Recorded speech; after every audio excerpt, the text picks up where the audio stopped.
Now, I know we all think we know the best soul food spots in Houston, right?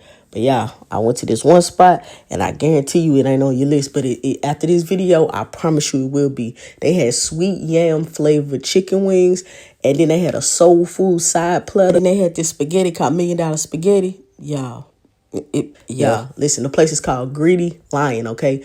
Greedy Lion. Now, Greedy Lion is located in the Montrose area. So, if you're not familiar with that area, you're going to get familiar with that area, okay? Because the food, once you go once, I guarantee you're going to be back, okay? It was just that good. But listen, all right, it's in the shopping strip, okay? And it's a small little spot, but it got that vibe, you know what I'm saying? They even had a DJ booth and everything. It had that, okay? Like, it get that lounge vibe. And this is the menu, because y'all be asking, what's on the menu? That's the menu, okay?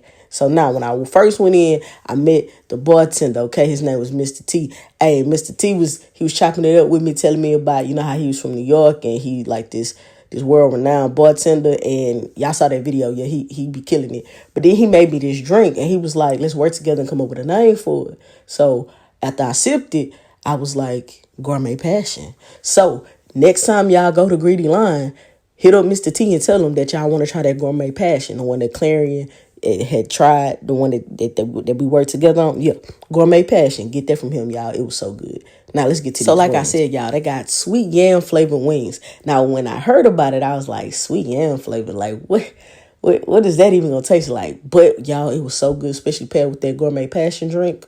Chef kiss, okay? And then it came out so beautifully. It came out with the little edible flour. Now I ain't eat it, but they said it was edible, but to each his own. I don't live my life like that, okay?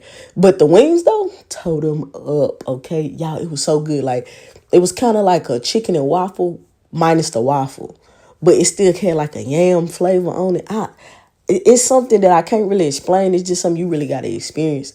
But it was so good, y'all. Like, never in my life would I think I ever have a yam flavored chicken wing, but I'm so glad I did. Like, that was something that I didn't know I was missing until I had it. And now it's like, yeah, it's a staple in my life now. Now, on the menu, the spaghetti is called $1 Million Spaghetti.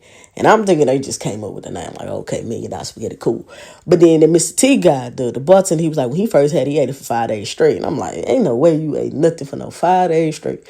Like, 5 days? Come on, man, you pushing it. But yeah, I took that first bite, and 5 days wasn't long enough. He should have ate that for a month. Y'all, that was so good. Listen, it had the cheese already in the sauce. And then on top of that, y'all, it had no meat. Because I don't do red meat. And I was like, oh, man, y'all got spaghetti. I can't do the red meat. But it had no red meat in it. And y'all, when I tell y'all that was the first time I ever had spaghetti with no meat and it still hit, it was good. Now, it came with the fish on top because I guess that's like supposed to be your meat because they don't have meat in the spaghetti. But it do come with catfish, right? So it came with the fried fish. Now, that fried fish, it was nice. It wasn't too crispy. Wasn't too flaky. It was good. Had a nice little season on it. That was good. But that spaghetti, $1 million. It should be called $1 billion.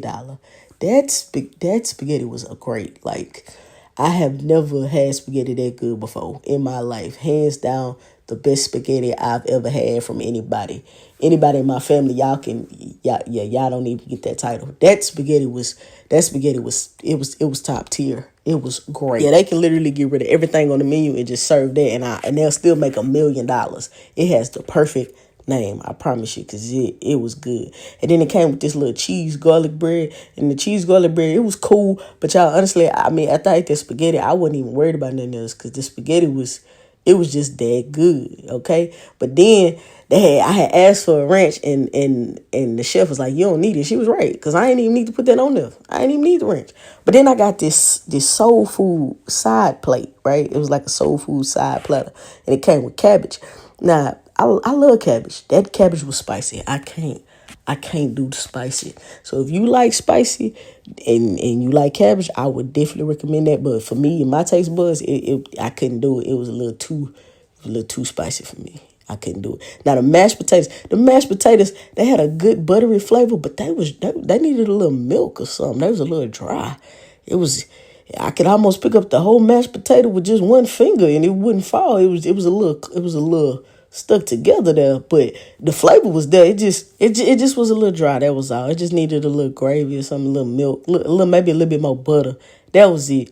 But it was still good. I'd probably give it like an 8 out of 10. It wasn't bad at all. Now them greens them greens, they didn't really taste like nothing. They had a lot of juice in it. Like, they really had the potential. But I guess they didn't want to make it too overpowering, because it was a lot of stuff on that plate, and I think they just didn't want to over season it. And you know what? I respect that. I'd rather my plate be under seasoned than it tastes like I literally just went to the salty platoon. Okay, so I appreciate that.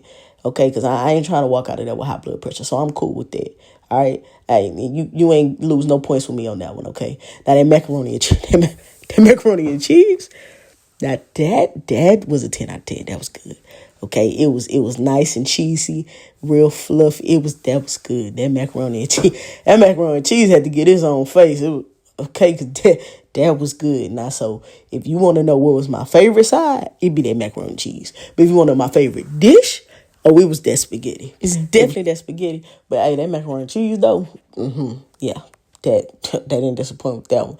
Hey, the chef came out and I had to literally tell her myself, thank you. Because everything was, that macaroni and cheese was, that was it. That was nice, okay? And then she was like, oh, you tried the spaghetti, but you ain't put it with the Parmesan. And I was like, oh, my bad. Let me try it with the Parmesan. Sprinkle the Parmesan cheese on the spaghetti. And it didn't make it no better.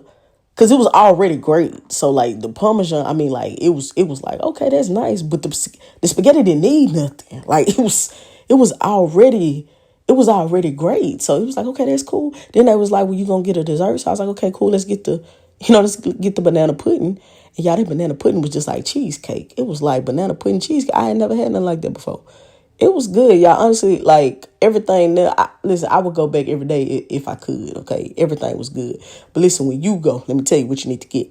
You need to get that $1 million spaghetti, okay? Don't forget it. Get that, and then you need to get that gourmet passion drink. And then you need to come back and tell me what you think. You need to do it. Greedy Lion, go. You need to go.